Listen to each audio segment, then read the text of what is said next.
김봉현 전 스타모빌리티 회장이 폭로한 검사 술접대 의혹 관련해서 검찰이 현직 검사 1명과 검사 출신 변호사 1명을 김영란법 위반 혐의로 기소하면서 수사가 일단 마무리됐습니다. 하지만 사건 수사 기록을 검토해 보니 술접대를 받은 검사가 1명 더 있다는 추가 의혹이 제기됐습니다. 관련 내용을 취재하고 있는 조원일 뉴스타파 기자와 함께 이야기를 더 나눠보도록 하겠습니다. 어서 오십시오, 조 기자. 네, 예. 맞습니다. 자, 김봉현 전 스타모빌리티 회장이 검사 술접대를 했는데 3명을 지목했었는데 그중에 1명만 김영란법으로 위반으로 이제 기소가 됐고 나머지 2은 접대를 받지 않은 걸로 일단 마무리가 됐던 건데 96만 원이기 때문에 김영란법은 아니다. 자, 여기서 1명이 더 있다. 이게 어떤 네네. 내용인지부터 이제 설명을 좀 해주시죠. 일단은 출처를 간단하게 말씀을 드리면 일단 지난해 이제 10월 16일에 김봉현 이제 전 스타모빌리티 회장이 첫 번째 입장문을 내면서 술접대 의혹을 제기를 했는데요. 그 후로 이제 2차례 더 입장문이 있었는데, 근데 이렇게 총 3차례 중에 알려지지 않은 또 다른 자술서가 한 장이 있었거든요. 총 3페이지짜리였는데 법무부에 제출한 이 자술서 속에 이제 김봉현 회장이 자필로 기록한 내용을 보면 자기의 변호사인 김모 변호사가 있는데 이 김모 변호사가 뭐 자기의 이제 수원지검에 있는 검사와 술자리를 하겠다고 하니 자기가 누나를 통해서 1,000만 원을 건넸다, 이런 내용을 직접 기록한 내용이 있었습니다. 예. 그러면 김봉현 회장은 이야기 속에 여러 명의 검사가 등장하기 때문에 좀 헷갈립니다만은 이런 것도 있습니다. 박모 검사가 검사 출신인 그 이주영 변호사, 그러니까 검사들의 술자리를 이제 주관했던 그 이주영 변호사에게 전관 특혜를 제공했다, 이런 의혹도 또 제기가 됐다고 해요. 예, 우선은 외형적으로는 일단 김봉현 회장이 말을 하기로는 이제 이주영 변호사가 와서 면담을 하기 전과 후에 박모 검사의 태도가 완전히 돌변했다는 건데요. 그렇죠. 이제 면담을 하기 이전에는 이제 박 검사가 자기한테 욕설과 반말을 섞어가면서 굉장히 험악한 분위기에서 이제 조사를 진행했지만 이주영 변호사가 이제 특수통 출신이죠. 자신이 선배인 검사가 이제 와서 만나고 나니까 그때부터 태도가 굉장히 부드러워졌다, 뭐 이런 내용들이 이제 변화했다고 주장을 하고 있습니다. 아무튼 이 사건은 현직 검사들과 특수통 검사 출신의 변호사들이 어떻게 유착이 돼 있는가, 그다음에 사건을 무마하려고 시도한 정황이 있느냐, 그리고 봐주기 수사로 현직 검사들이 수사망을 살짝 빠져나갔냐, 이걸 이제 하나씩 짚어나가야 되는데, 자, 그렇습니다. 자, 그런데 검찰은 이 부분에 대해서 무혐의로 수사 종결을 해버렸어요. 네, 그렇습니다. 그러면 술 접대 그 관련 의혹과 관련해서 그 박모 검사 또 수원지방검찰청 쪽의 입장은 어떻게 됩니까? 일단은 박모 검사와 수원지검 양쪽 다 저희가 직접 통화를 했는데 박모 검사는 이제 일단 그런 자리가 없었다. 술자리 자체에 대해서 이전에 다른 술접대 의혹 검사들과 마찬가지로 전면 부인하는 입장이었고요. 수원지검 역시도 이제 이 부분이 조금 저희가 흥미로운 부분이었는데 구속된 피의자의 경우에는 이제 방어권을 지켜주기 위해서 변호사를 마음껏 선임할 수가 없으니까 일단 선임하겠다라고 하는 사람이면 일단 만나게 해준다. 그래 크게 문제가 되지 않는다라는 게 수원지검의 입장이었습니다. 그런데 실제로 정말 변호인으로 선임계를 내지 않았는데 그냥 할 거니까라고 해서 만나주는 게 별 문제는 없는 겁니까? 네, 일단은 뭐 검찰의 유권 해석은 없다는 부분인데 여기서 근데 사실 저희가 좀 더 주목하고 있는 부분은 좀 다른 부분인데요. 김 회장은 뭐 이제 검사의 태도가 돌변했다, 이런 부분도 있었지만 더 핵심적인 부분은 김 회장은 이날 이 시기에 이주영 변호사가 와서 박 검사를 만났을 때, 근데 이제 박 검사가 나가고 나서 둘이 있는 시간이 있었는데 그때 이주영 변호사가 김봉현 이제 회장에게 네가 청와대 강기정 수석을 잡아주면 우리가 검찰을 통해서 보석으로 나갈 수 있게 해주겠다라는 거래를 제안했다는 게 이 시점이었다는 거죠. 그 자리에서 그 말이 오고 갔을 의혹이 크다. 선임이라는 목적과는 사실 거리가 먼 거래를 제안하긴 부분이었는데 이 면담 자체가 굉장히 특혜성이 있지 않느냐라는 의심을 하고 있는 겁니다. 그건 이제 일단 김 회장이 주장한 내용이고 그것을 오갔을 정황은 있지만 확인은 아직 안 된 겁니까? 예, 그 부분은 좀 더 확인이 필요한 내용인데요. 단 하나 이제 특이할 만한 지점은 이주영 변호사는 원래 김 회장을 변호를 하고 있었거든요. 근데 이날 수원지검 만나기 일주일 전쯤에 사임계를 냈어요, 이미. 변호를 하다가 관뒀는데 다시 김 회장을 이제 자기 후배 검사를 통해 가지고 만나러 와가지고 이런 얘기를 했다는 조항까지 나오는 부분이 있다 보니까 이주영 변호사의 진술 역시도 사실 의심을 해볼 구석이 많다고 생각합니다. 네.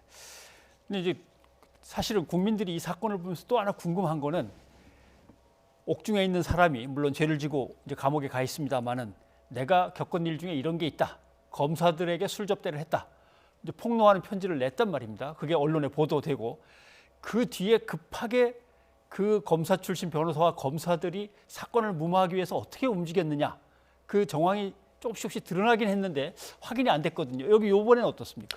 이번에도 이제 정황이 이제 분명하게 나온 것들이 뭐 알고 계시다시피 이제 접대를 받았다는 검사들 4명이 다 한꺼번에 거의 한날 한시에 휴대폰을 없었다는 부분도 있지만 예, 휴대폰을 잃어버렸다, 뭐, 네, 버렸다, 망가졌다라는 부분도 망가졌다, 있지만 예. 저희가 파악하기로는 되게 재밌는 부분이었던 게 그날 첫 폭로가 나온 게 10월 16일 낮 12시 5분 정도에 서울신문을 통해서 나왔거든요. 낮 12시 5분에. 네. 예. 근데 이주영 변호사가 그로부터 1시간 정도 간격을 두고 여기에 접대받았던 검사들에게 다 전화를 돌리기 시작하는 거예요. 전화를 돌립니까? 네. 근데 언론 보도에 이주영이라는 이름이 있었습니까? 없었죠. 없었습니까? 예. 심지어 이제 마지막에 전화를 걸었던 검사 임모 검사인데 예. 이 임모 검사는 김봉현 회장이 처음에 이름을 기억을 못했습니다.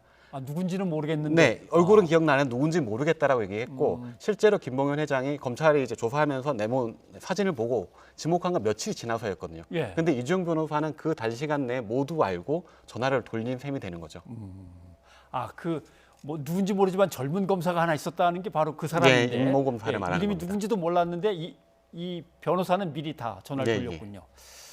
그렇게 되면은 왜 돌렸느냐? 네네. 그건 결국 뭔가 입을 좀 맞춰보자 이런 네. 뜻이란 말이죠. 수사팀도 그렇게 의심을 하고 있었던 것 같은데 예. 추가적인 이제 단서를 찾지는 못했던 것으로 보입니다. 자, 검사들이 수사와 관련해서 많은 연락을 주고받기 때문에 사실 휴대폰을 상당히 소중하게 다룰 것 같은데 이 사람들이 갑자기 이게 분실했고 망가지고 했다니까 그걸 어떻게 받아들여야 됩니까? 일단은 그 부분에 대해서 이제 고지고대로 믿는 국민분들은 거의 안 계실 거라고 생각을 하고요. 개인적으로 봐도 이게 보통 기소가 되고 한참이나 지나서 이런 소식이 나온다는 것도 되게 좀 신기했습니다. 보통은 예.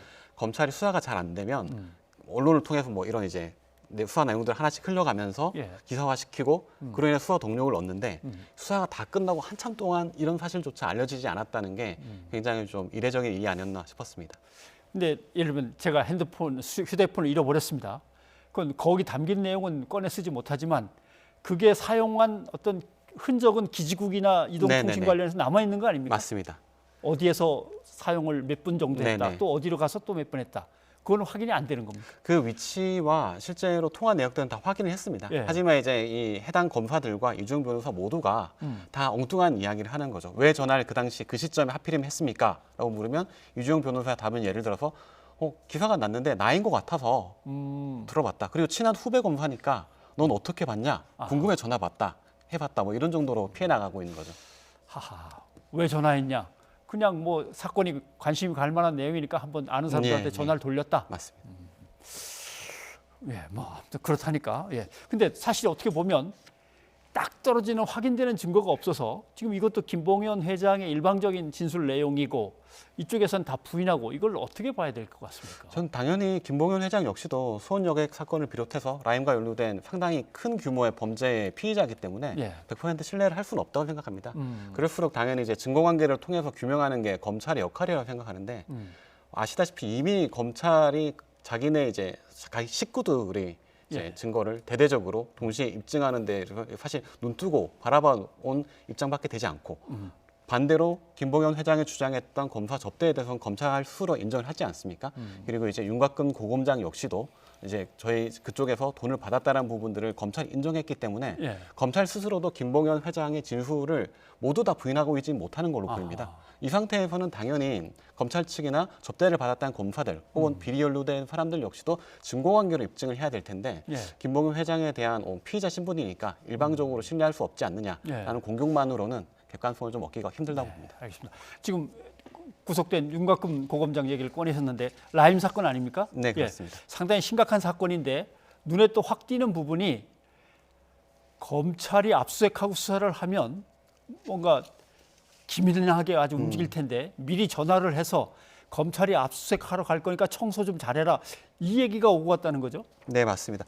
아니, 참 아까도 말씀드렸다시피 너무 많은 인물이 등장해서 예. 복잡한 부분인데 이건 또 유모 변호사라는 검사 출신의 이제 변호사의 그 사람도 역할이었는데요. 검사 출신. 그렇습니다. 이 사람의 말이 이제 이종필 라인 부사장에게 압수수색 전날 전화를 해서 불편한 것들을 미리 좀 치워놔라 이렇게 통보를 했다고 알려줬다고 진술들을 하고 있습니다. 예.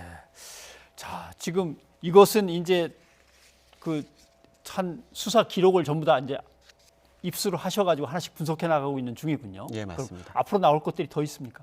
앞으로 남을 게 얼마나 될지는 또 상황을 지켜봐야 될 부분인 것 같은데요. 우선은 이제 김봉현 회장이 폭로한 내용 중에는 가장 디테일한 내용들은 검찰 수사관들에 대한 내용이거든요. 예. 얼마를 누구에게 어떻게 줬다라는 부분까지 있었기 때문에 그 부분에 대한 부분들 그리고 이제 김봉현 회장 측이 주장했던 검사들의 까지 남은 의혹들도 함께 다뤄볼 예정입니다. 네, 알겠습니다. 저희가 한번 또 기다려 보겠습니다. 예, 뉴스타파의 조원일 기자 고맙습니다. 네, 감사합니다.